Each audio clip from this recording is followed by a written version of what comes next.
Hello, welcome to Michelle Reads Books. Today we are looking at Harry Potter and the Prisoner of Azkaban by J.K. Rowling. This is the third book in the Harry Potter series. So I'll give you a summary and then my opinion afterwards. One day at breakfast, Harry Potter sees on television that a man named Black is on the loose from prison. At this time, Aunt Marge comes to stay with the Dursleys, and she insults Harry's parents numerous times. Harry accidentally causes her to inflate. Harry leaves the Dursleys' house and is picked up by the night bus. The night bus drops Harry off at Diagon Alley, where he is greeted by Cornelius Fudge, the Minister for Magic. He rents a room and awaits the start of school. In Diagon Alley, Harry finishes his schoolwork, admires a firebolt broomstick in the window of a shop, and after some time finds his friends, Ron and Hermione. At a pet shop, Hermione buys a cat named Crookshanks, who chases Scabbers, Ron's aging pet rat. The night before they all head off to Hogwarts, Harry overhears Ron's parents discussing the fact that Sirius Black is after Harry.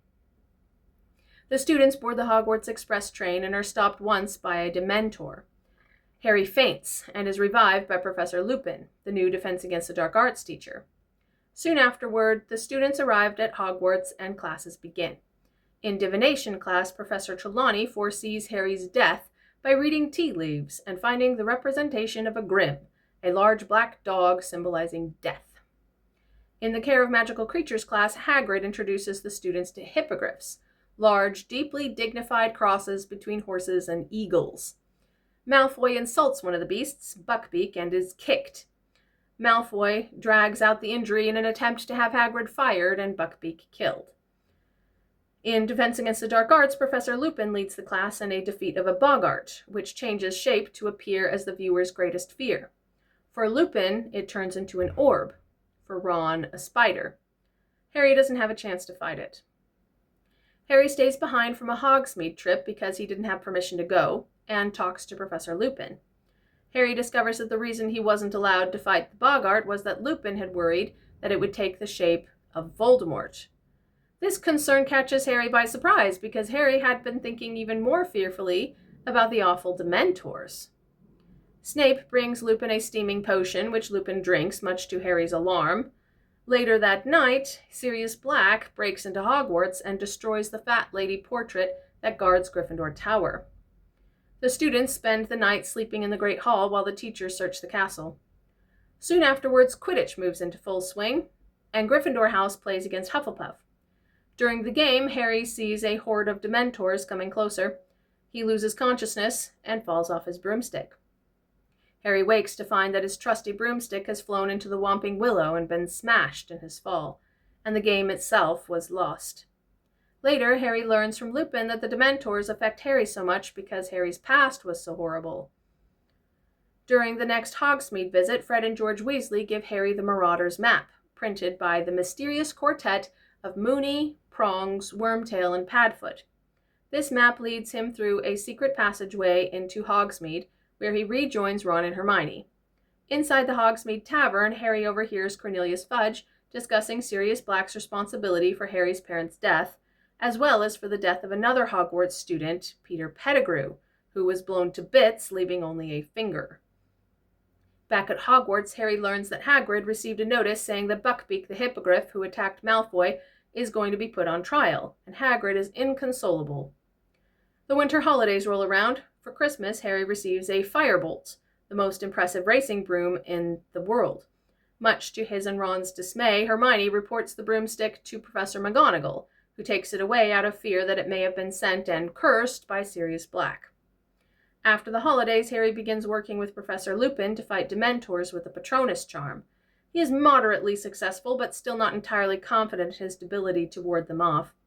Soon before the game against Ravenclaw, Harry's broomstick is returned to him, and as Ron takes it up to the dormitory, he discovers evidence that Scabbers has been eaten by Crookshanks. Ron is furious at Hermione. Soon afterwards, Gryffindor plays Ravenclaw in Quidditch, Harry on his Firebolt triumphs, winning the game. Once all the students have gone to bed, Sirius Black breaks into Harry's dormitory and slashes the curtain around Ron's bed. Soon Harry, under his invisibility cloak, meets Ron during a Hogsmeade trip. When he returns, Snape catches him and confiscates the Marauder's map.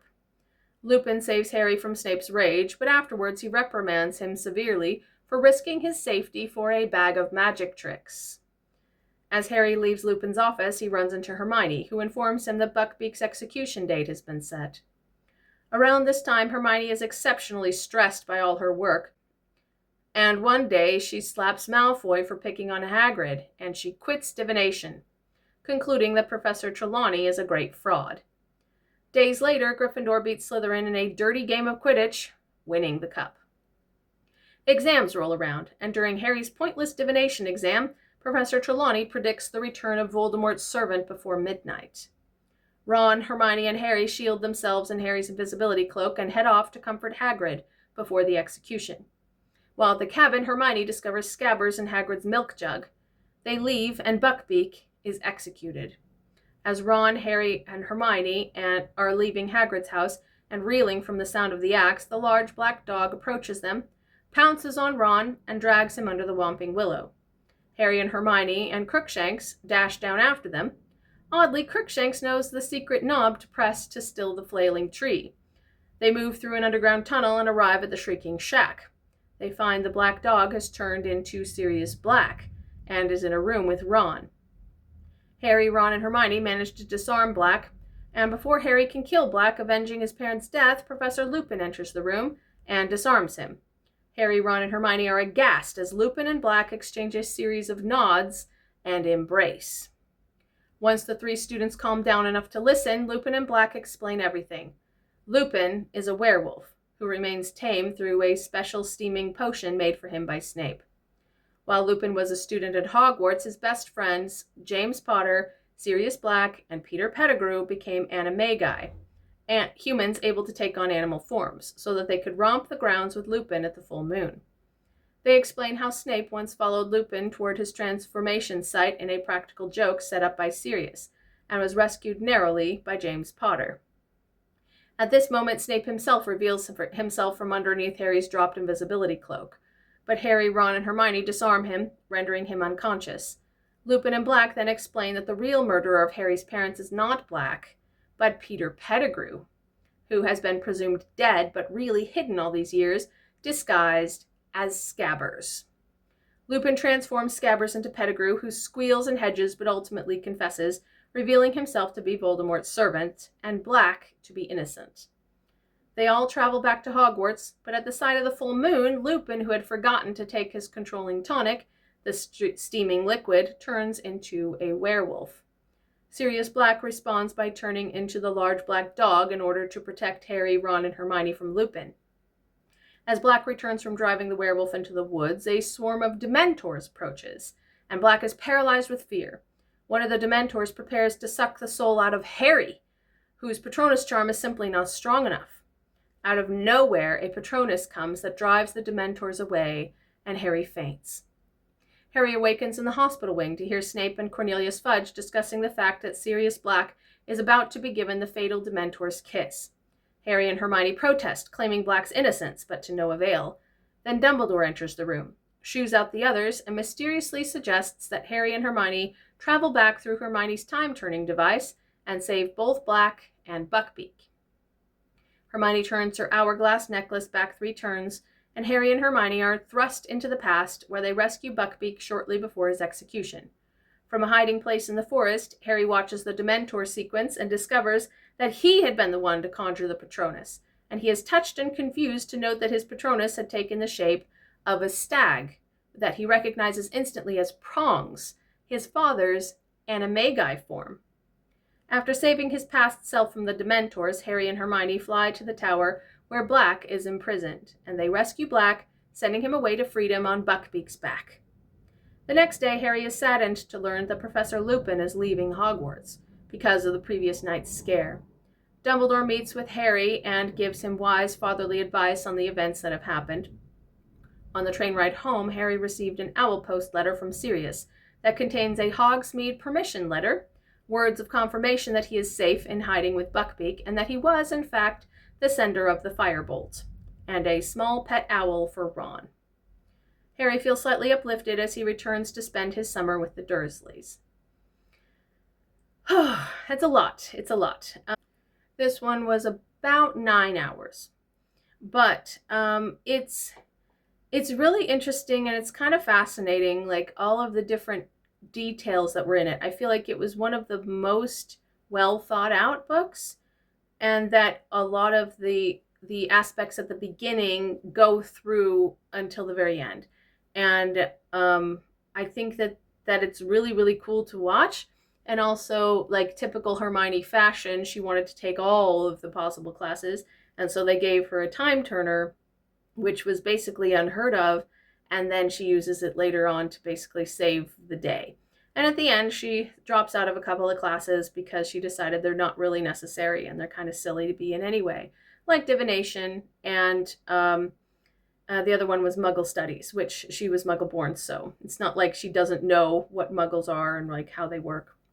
So it's really fascinating to watch all of that play together. Also, the Marauders map, it comes up over and over again in the later books, as well as the fact that Harry can produce a Patronus, which is quite impressive apparently, and not everyone can even do it as adults, and yet he's able to do it as a 13-year-old. So it's really quite impressive, all of the things that he is able to do at the end. So it really shows that he is really quite good at magic, and that he's a really good wizard, you know. And I think that that is also part of what makes this book so interesting. Also, the character of Lupin, who absolutely everybody falls in love with. It's such a great character. And you're like, oh no, he's leaving? You know, it's so sad. Yeah, it does make sense, though. He is a werewolf. So, yeah, like, it's really interesting, all of the different components that come together. Also, Sirius being the godfather of Harry, and that he was his father's best friend, and that they were actually in a group of friends along with Lupin and Peter Pettigrew, but that Peter betrayed everybody, and so they're no longer friends with him. But that the other three were still really close, you know? I mean, but they didn't find out about Peter's betrayal until James was killed. So now it's just the two, you know, that are left. It's just Lupin and Sirius Black. And just finding out that Harry does have family left. Also, this is the only Harry Potter story where no one gets killed, although you could argue book 2 as well. But there was a lot of what felt like danger to yourself, your person, with the basilisk and everything. But this one had the Dementors. So this is also the one that I feel like is not meant for children. I think it's, you know, I mean, some children might be able to handle it, but I think that in general, the Dementors is really the subject that I think is a little too scary for most children, but that if that it's more for like tweens and like young adult kind of a level. Although the reading level is still relatively low. I think it's like 6th grade. Anyways, but I just felt like it's really quite a good book. It's very well thought out. And so yeah, I would say, if anything, it's even slightly better than book 2. Like, even though I did think book 2 was very good, I would say book 3 is even better. Yeah. So that's my opinion. Leave your opinion down in the comments below, and happy reading.